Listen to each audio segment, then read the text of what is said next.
Hi there, welcome to my channel. If you're new here, my name is Trina O'Gorman, and if you are returning, thank you for joining me again. God, I'm already sweating, so I'm going to make this quick because I'm out on my back porch, which is like a Florida room, and it's so hot out here. But inside, I cannot turn off the air conditioners. We have window air conditioners and they make so much noise, so I can't record in there. And if I turn them off, it's so hot, it's unbearable. So I decided to come outside to record the video. At least I can hear the birds and, see the trees rustling in the breeze.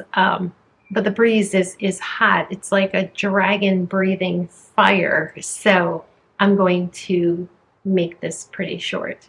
But I wanted to make this video about journaling, expressive writing, which is probably what most people know me for on social media. I started my Instagram account in 2014, around the same time that I was separated from my ex-husband. So if you follow me on Instagram, you know the story. If you don't, I'm going to give you a brief summary of what transpired and how I used writing to help me process some stuff. So in 2014. So in 2014, my ex-husband and I separated.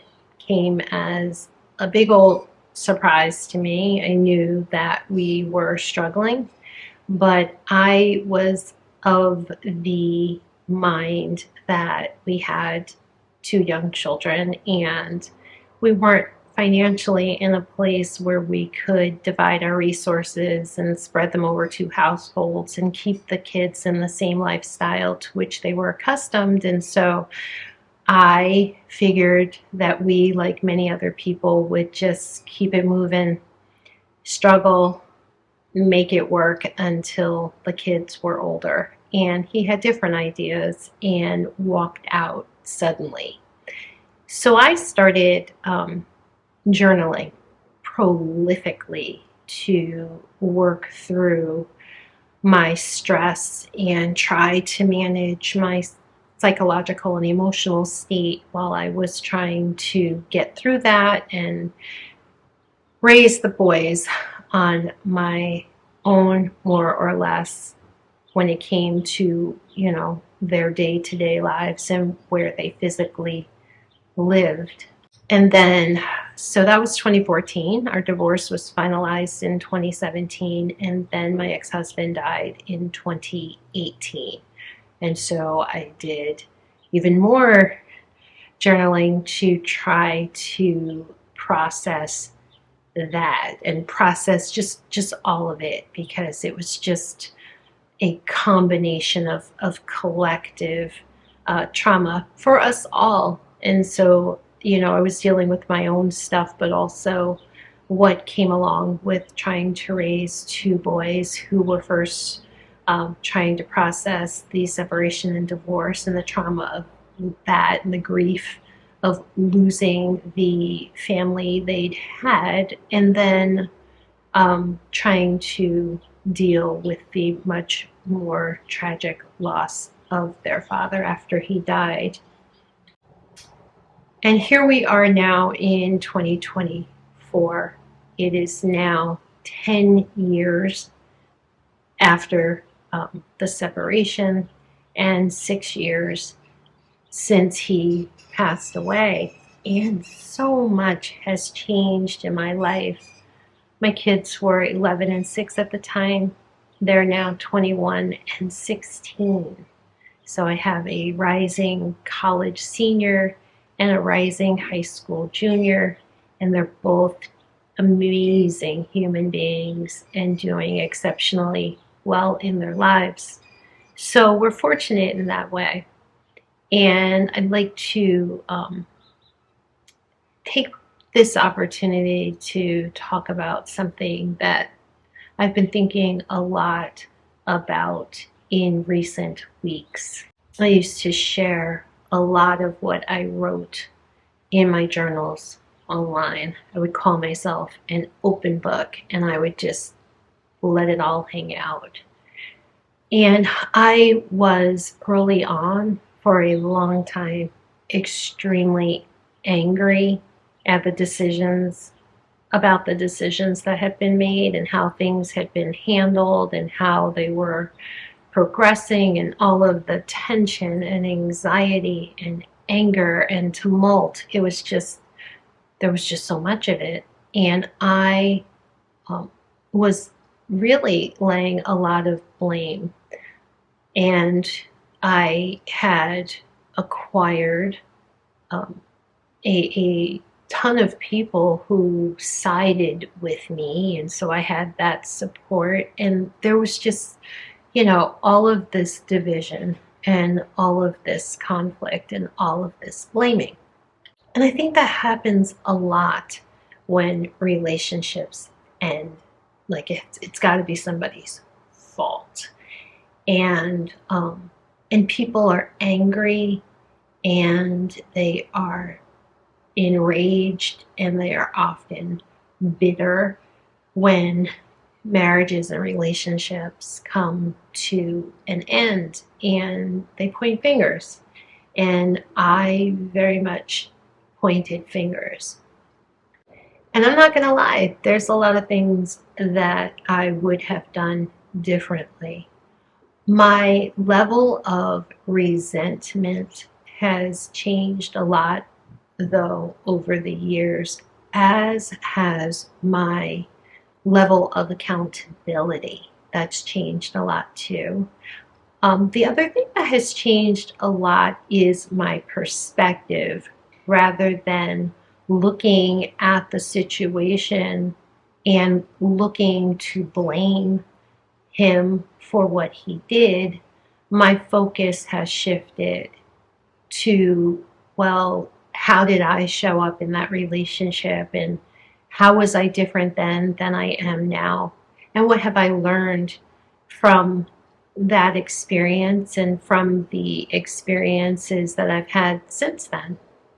And I think that moving away from blame has really been the most helpful shift that I've made, that has contributed to my growth and healing.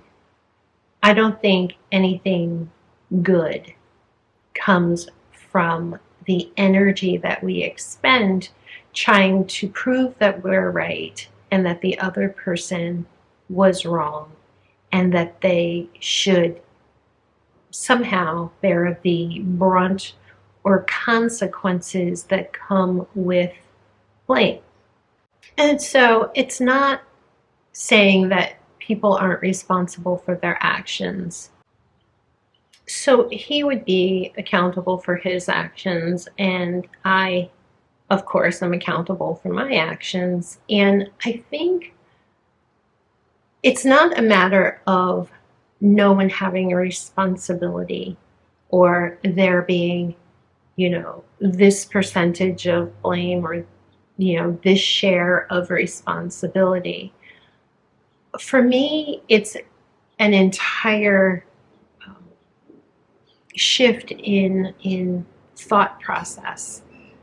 So instead of concerning myself at all with whose fault was this, or who should have done this differently, or what happened,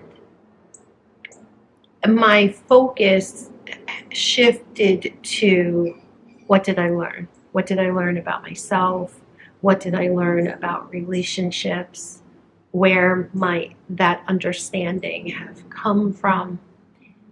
How did it impact us? And then how have I grown? What have I learned from all of that? And how can I apply it to my experiences in life moving forward? that is an entirely different energy.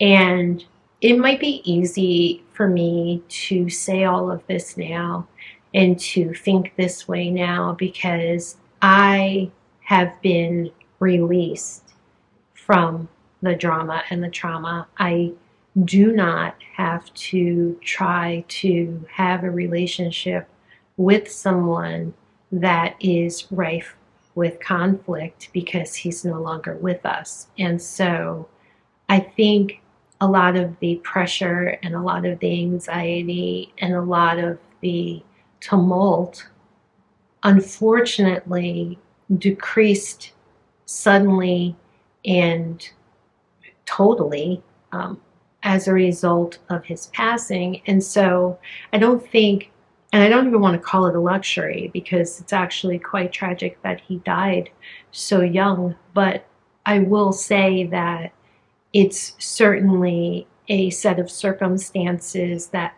provided me with the space and the reduction of conflict so that I could have the freedom to grow in this way.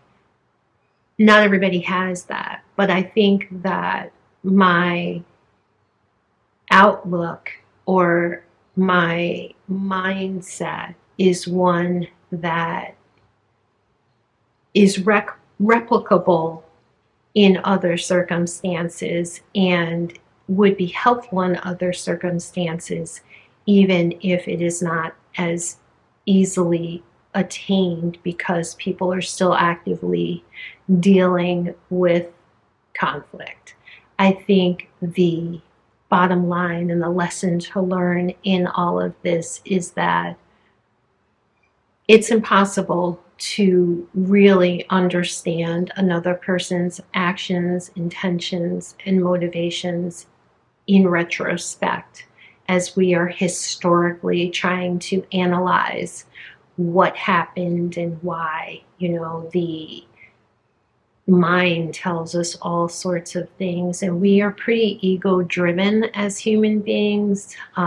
You know, we have various levels of emotional maturity, and so really to come away with any understanding of what happened is difficult to do, right? But I think taking responsibility for our actions and really being courageous and brave enough to look honestly at ourselves and how we showed up in situations, I think that's a lot of work, and that's enough work, and it's really the only work that we can do with any real amount of honesty and realness, because we can really only understand ourselves, and we can barely do that, right? We want to see ourselves as not being bad,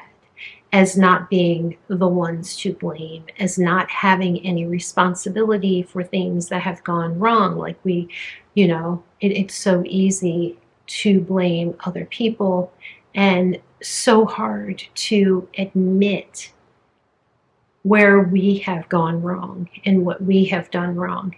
But I think once we take that step, I think that's when we really start to heal, and that's when we really start to grow, learn, and mature from our experiences and be wiser moving forward. So that's it. I'm going to leave it there because I'm like literally baking and starting to melt.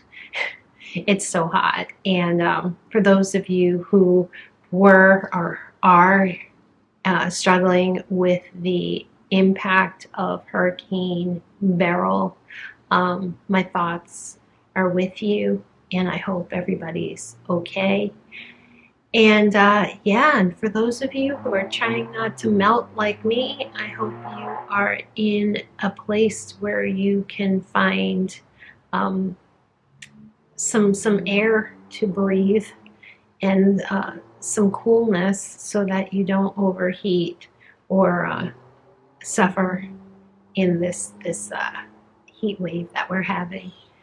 So I'm going to leave it there, and I'd love to hear your thoughts and your experiences as always. I love the discussions as best we can have discussions in comments. I love to hear them. It benefits us all to share our insights and our thoughts. Take good care, and I'll see you soon. Bye.